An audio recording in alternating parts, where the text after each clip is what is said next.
I would like to introduce Dr. Michael Jessen. He's chief of cardiovascular thoracic surgery at UT Southwestern, runs the program at the VA.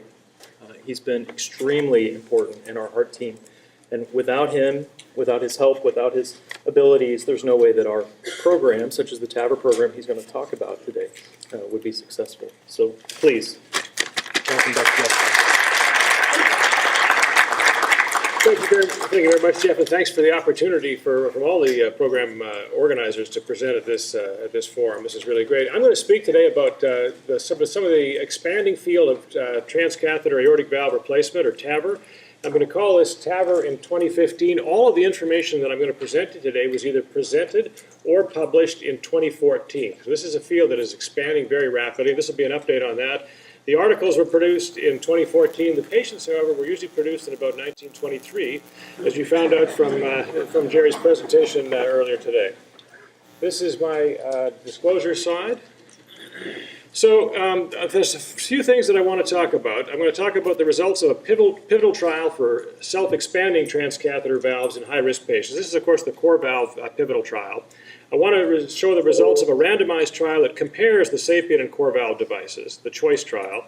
And I want to look at the results of some observational reports in the low and intermediate risk patients with severe aortic stenosis, such as the OBSERVANT study. As well, the use of TAVR has been expanding in anatomic situations that are outside of current FDA approval guidelines. Patients with bicuspid aortic valves or patients with structural valve degeneration with prior aortic bioprosthesis are examples of this. And then finally, I want to look at the results of TAVR in several specific subsets of patients very briefly. Patients with end-stage renal disease, women, patients with diabetes. So transcatheter aortic valve replacement, or TAVR, has become increasingly used for the treatment of severe aortic stenosis. There's been over 100,000 implants worldwide now. And the procedure is principally used in high-risk surgical patients or those who are deemed inoperable by heart team cardiologists and surgeons.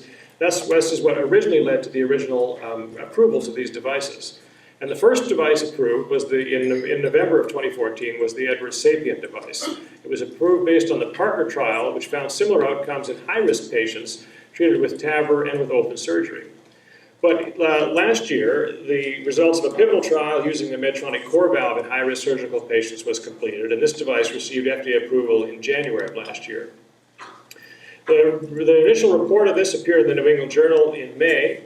It was a study that in which a total of 795 patients underwent randomization into either surgery or TAVR. It was a one-to-one randomization, and there was a slightly higher dropout in the patients who underwent surgery. The results of the trial are shown on this graphic here. The results were reported both at 30 days and at 1 year. And at 1 year, there was higher bleeding rate in the patients who underwent surgery. There was also a higher incidence of renal dysfunction in the surgical patients. But there was, of course, as has been known for a long time, more pacemaker implantations required in the TAVR groups, more atrial fibrillation afterwards in the surgical groups.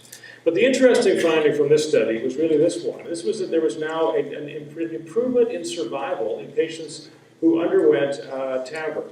So the mortality rate, which is you want to be in the lower part, was 14.2% at 1 year compared to 19.1% at 1 year in the patients who randomized to TAVR. 4.9 percentage point improvement in survival at 1 year. And so this was the first time a trial like this in very high-risk patients that had shown to have a true survival benefit. When the authors sub-analyzed this amongst the different subgroups, there is a general trend in better results and lower mortality rates favoring TAVR.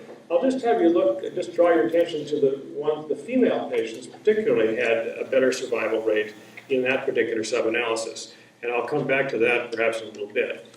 So the conclusion from that trial was that in patients with severe aortic stenosis that are high surgical risk, and the STS mortality prediction was about 7.5% in both arms of this, the core valve or the self-expanding transcatheter bioprosthetic device was associated with a significantly higher survival rate at 1 year than of surgical aortic valve replacement. So this has now shown further evidence of the efficacy and the benefits that can be obtained in transcatheter aortic valve replacement. And again, I think strengthens the position that this is a technology that is here to stay and is likely to see expanded use, and will likely go out of the high-risk groups and into intermediate risk, and perhaps someday even into lower-risk patients as well. So with 2 approved devices on the market, comparative trials have been initiated. And most of these are based on ad hoc analysis of registry data and things like that. But one recent randomized trial compared the SAPIEN device and the CoreValve device. This was the CHOICE trial.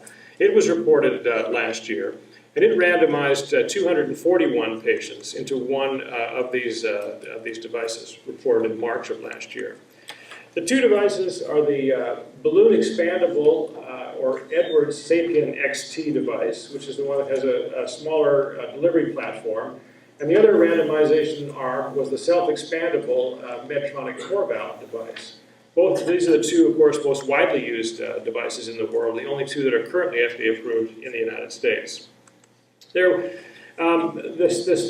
groups were quite well matched. The randomization worked quite well. Interestingly, there was more women than men in these trials, but the sizes that were used, the labeled sizes, were slightly different. The balloon expandable, or the SAPIENs, typically had a slightly smaller labeled size than the devices that were used from the CoreValve system. As well, there was these devices, to try to achieve good seating, have to be oversized to the measured size of the annulus. And the self-expandable group always had a higher degree of oversizing compared to the balloon expandable group. And Jeff is going to talk a little bit about some of the sizing parameters that we use when we try to select valve size, which can have important implications. So a total of 121 patients randomized to the SAPIEN and 120 patients randomized to the Medtronic CoreValve. And virtually all patients went through and had a successful device implantation, and almost all were available for follow-up at 30 days as well. So very well follow-up study. The interesting things that came out of this particular study, this was conducted in 5 centers in Germany over an 18-month period, was that there were some procedural differences in outcomes measured both at the time of the implantation and when measured again at 30 days later.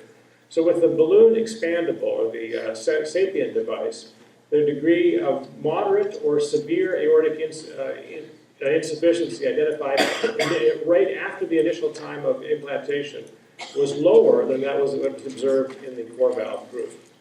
As well, there was more, the CoreValve had more efforts to try to improve residual aortic regurgitation, such as post-dilation after the implantation, which was done in almost half of the patients. As well, one of the other VARC criteria for device success states that you should only have to put in 1 valve, and in fact, about almost 6% of the time, a second valve was required in the self-expandable group, usually because of improper leaflet mobility within the valve frame itself. The other typical things measured in procedures were not significantly different, including the amount of contrast that patients received throughout the implants. This graphic kind of shows that I think one of the most important things that was identified in this trial when they compared the balloon expandable group with the SAPIEN compared to the CoreValve, immediate post-procedural regurgitation, which was greater than mild, so anything above the green line here, was significantly higher in the self-expandable group. Now, this is how it was measured in the operating room by angiography, and there's controversy on the value of that. And Dr. Hastings is going to discuss some of the controversy over how we should be measuring aortic insufficiency. But also, when it was measured by echocardiography, more than mild was still significantly different, but the groups did narrow it a lot in terms of that difference, which I think was this is the way that we typically measure things more commonly today in the operating room. The primary endpoint was what was determined the success rate, or the device implantation success. And there was a number of components that could go into that, and including you want to have the device successfully delivered through the vascular system and deployed, and the delivery system removed. You want to have it positioned correctly, and then you want to have proper performance of the valve to reduce stenosis, and you want to avoid moderate or severe, anything more than mild prostatic regurgitation, and you want to only implant one valve. Driven largely by the increase in prosthetic valve regurgitation, the SAPIEN device had a better early device success rate in this particular trial. Cardiovascular mortality at 30 days was similar and low, approximately 3.8%, I think. Bleeding and vascular complications were similar. All of these devices were transfemoral implanted devices. And the combined safety endpoint was similar, which is important. But the SAPIEN device is reported to have a greater device success, driven largely by a significantly lower frequency of residual, more than mild aortic regurgitation. As well, the need for permanent pacemaker implantation was lower in the SAPIEN device. It was around, I think, around 37% with the core valve device and about 17% in the SAPIEN device in these higher risk patients. So we anticipate that we'll be seeing further comparative trials now that in the United States the two devices are available, and as other devices come available, I think we will also see further trials with the newer devices and the newer versions of these devices, because this field is continuing to evolve. Now, the trials that led to the approval of both the currently available devices were done in high-risk or inoperable patients. And the use of TAVR has now been expanding into patient populations that are outside of the scope of these initial randomized trials. And now a lot of reports are beginning to appear in the literature on using this technology in low or intermediate risk patients with severe aortic stenosis. These devices have been available in Europe for a long time. The first implant was actually done by Cribier in 2002, and CE mark became available in approximately 2006 or 2007. So there's a higher experience level in European centers. Some of these centers have now expanded into intermediate risk or lower risk patients, and the observant study is a registry style study that has then been able to look back at some of their propensity matching to look at cohorts of patients that were enrolled in multiple hospitals in Italy over 2010 and 2012 with patients who met the eligibility criteria for either TAVR or SAVR for severe aortic stenosis. Now, this registry study excluded patients that were undergoing any concomitant revascularization, whether it be by coronary bypass surgery in the open surgical group or by PCI. It also excluded transapical TAVR patients or patients that could only have one option because of a porcelain aorta or a hostile thorax. And they were treated with either of the two procedures and then propensity matched, which left 650 patients undergoing isolated surgical aortic valve replacement and 650 undergoing isolated transcatheter evaluation operation. In the TAVI group, the patients were primarily treated with either the SAPIEN or core valve devices. And importantly on this trial, patients in the observant trial were markedly lower risk than had been treated in the SAPIEN and core valve randomized trials, the pivotal trials that led to the United States regulatory approval. So in Partner A and in the core valve high risk study, which is the one I showed you earlier, the mean logistic Euroscore values were 29 and 19 respectively. In observant, the mean Euroscore was 9.8. So they did not report an STS mortality, predicted risk of mortality, but that could possibly be in the range of 4 or 5%. So quite a bit lower than we had been using before. The endpoints are shown here. There was no difference in mortality. There was no difference in major adverse cardiac and cerebrovascular events. No difference in rehospitalizations for cardiac cause or for heart or rehospitalizations for heart failure specifically. Vascular complications and new pacemaker implantations were higher in the transcatheter valve group. Renal failure and blood transfusions were higher in the surgically treated patients, as has been very commonly seen in most of the comparative trials between surgical and transcatheter valve replacement.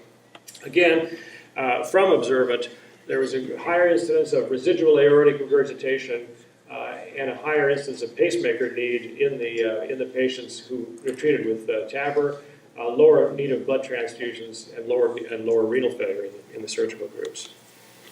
But, and so there's a lot of limitations to registry data, even when propensity matching is done, because there are a lot of covariates that may not be included in the analysis. This observant trial included a subset of TAVR patients that were undergoing transfemoral procedure, but not those treated with different access routes, which could introduce some bias. Patients, of course, were not randomized. There was no core lab analysis, particularly of things like residual aortic insufficiency. So the authors feel that surgical valve replacement remains the gold standard in intermediate and low-risk patients.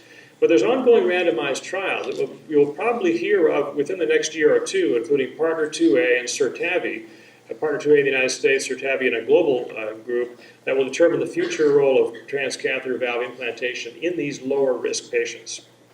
But 3 reasons right now for not extending TAVR beyond high-risk surgical patients are the excellent outcomes with surgical aortic valve replacement, the high cost of transcatheter valve replacement, and the lack of long-term durability data. And I think it's the long-term data that will be the one that will really drive how we treat patients in lower risk groups in the future. Now, briefly, I want to talk about a few other situations that are starting to appear, again, without randomized trials, but from registry data. And TAVR is being used in anatomic situations that are outside the current FDA approval guidelines. And several centers have now used TAVR successfully in patients with bicuspid aortic valves. And it's also been accomplished in patients with structural valve degeneration of a prior aortic bioprosthesis with increasing frequency. So, in 2014, and this study I think just appeared in December, the transcatheter aortic valve replacement in bicuspid aortic valve disease, this is the TAV and BAV registry group, or a group of 12 multinational centers in Canada and Europe that looked at this.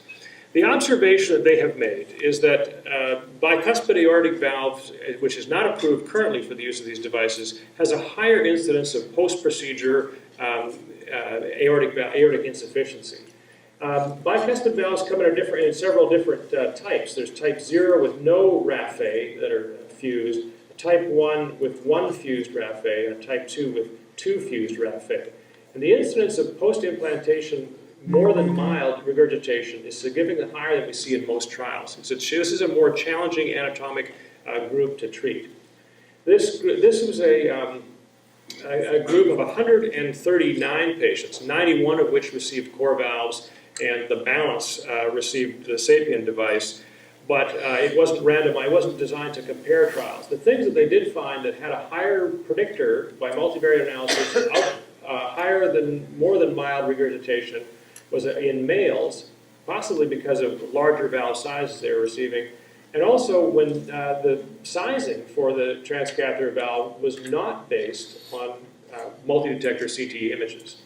And so with the use of multi-detector CT imaging, we get a better idea of what size to select. Often the bicuspid patients have more oval annuli, and it can be more challenging to size these correctly. And that may be a factor in this. And so future projects are working on this. The other group that's being looked at is valve-in-valve patients. These are patients who've had previous open heart surgery with placement of a bioprosthetic aortic valve. The valve has then undergone structural valve degeneration over time, and the patients have either developed recurrent aortic stenosis of the leaflets or aortic regurgitation from leaflet failure, or both. So this was a report that came out in JAMA last year from an international group, a large group of 55 centers who pooled their experience with that.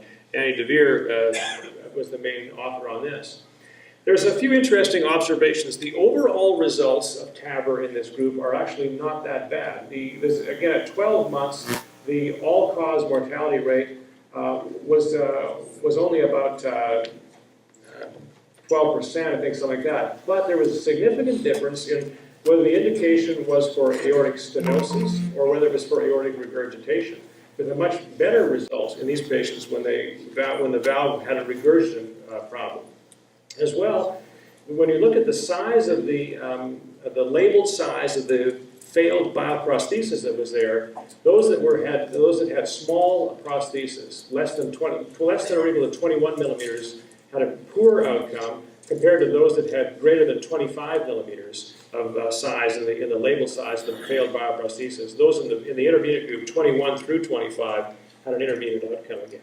With very good results in patients who had failed large bioprosthesis. And this, I think, is going to become an indication at some point, or something that people are going to look at to avoid reoperative surgery in these types of patients. So finally, the use of TAVR is being defined more in subsets of patients to attempt to identify groups that may derive greater benefit from this technology as well. These data now are derived from retrospective reviews of randomized trials or from registry data, And so they're more hypothesis generating, and they're going to need further trials that specifically examine these things for confirmation. But here are a few examples of what this has done. And this is the first one I'll show you is one that was presented at ACC this year, and the results of transcatheter valve replacement in patients with end-stage renal disease.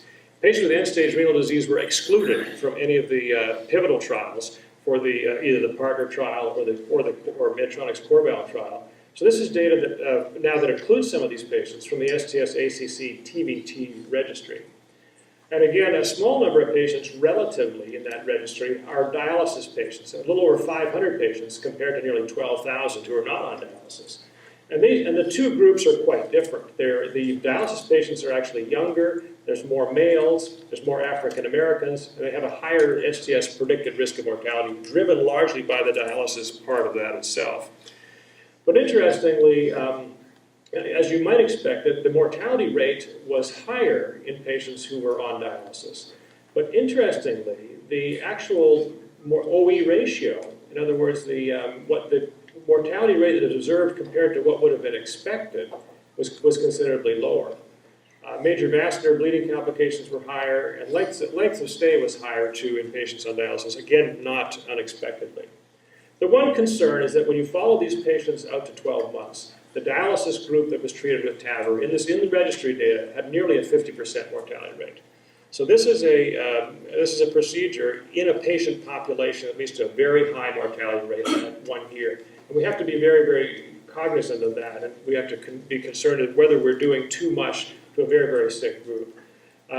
Nevertheless, the overall hazard ratio for that is about 80% higher mortality rate when it's adjusted with the covariates that are available in the registry for that. So more will be done, I think, in this field. Patients with end-stage renal disease have significantly worse outcomes, particularly those on hemodialysis. But I think it's an area that needs more exploration to know exactly whether this is really going to be a right thing to do for these patients. Let's talk about sex. The partner trial has had a sub-analysis that was reported this year as well, and it looked again at gender-related differences in outcomes between men and women. As I showed you earlier, there was a hint from the core valve pivotal trial that women perhaps have a better outcome than men when they're treated with TAVR. And this is the sub-analysis from the partner trial, the comparative trial of high-risk patients. This is a higher risk group. Patients had an STS predicted mortality rate of over 10% compared to about 7.5% in the Medtronic trial. But if you compared the groups, if you compared transcatheter valve replacement and surgical aortic valve replacement in men, there was no statistical difference out to 2 years. If you compared it in women, there was a lower mortality rate with TAVR than there was with standard aortic valve replacement. Reason for this is not known. It's possible that women in the surgical group get smaller aortic sizes and there's more patient prosthetic mismatch. But the real reason for this has not been established. But this is something that we're starting to see more signals from, and I think deserves further study, and I think we will likely see further analysis in this. So women at high risk for surgical aortic valve replacement appear to derive a survival benefit with TAVR, and a finding that is not seen, or at least not seen to the same extent in men. And finally, I want to take a look at another interesting group that has just been reported recently as well. And this, again, is another sub-analysis from the partner trial. And this is a sub-analysis that looks specifically at patients with diabetes. And patients with diabetes were found to have a significantly lower death rate. P-value is like 0.048 when they were looked at specifically compared to patients without diabetes. Patients without diabetes did not have any significant difference between outcomes with TAVR or with surgical aortic valve replacement. The diabetic patients appeared to have a benefit. It's unknown why this would be, but if you look at the survival curves, this is all the TAVR patients showing here, with a mortality rate of around 14% compared to a much higher mortality rate in the patients who underwent surgical aortic valve replacement. The differences seemed to be whether there was a transfemoral TAVR, and seemed to be maintained, or a transapical, although the magnitude was different there. These patients have more peripheral vascular disease, and maybe competing risks that are involved with that. But this is an interesting observation, not confirmed and not established by any particular reason or mechanism for it. but something that I think we will start to see more trials specifically looking at. Remember, when we compare percutaneous coronary intervention with open CABG, the FREEDOM trial and others have now started to favor surgical approaches in diabetic patients, particularly those with more complex disease. In TAVR, the opposite seems to be having a signal right now as well. So in summary, transcatheter aortic valve replacement is expanding rapidly in clinical use. It's becoming the preferred treatment in some patients with the highest surgical risk. The use of TAVR is increasing in intermediate and lower risk patients with early results similar to surgical aortic valve replacement. Post-procedure aortic regurgitation is improving, but has not been solved yet. And further studies are needed to identify anatomic subsets of patients that may benefit most from this technology. Again, I want to thank the organizers for the privilege of being able to present at this meeting today. Thanks very much.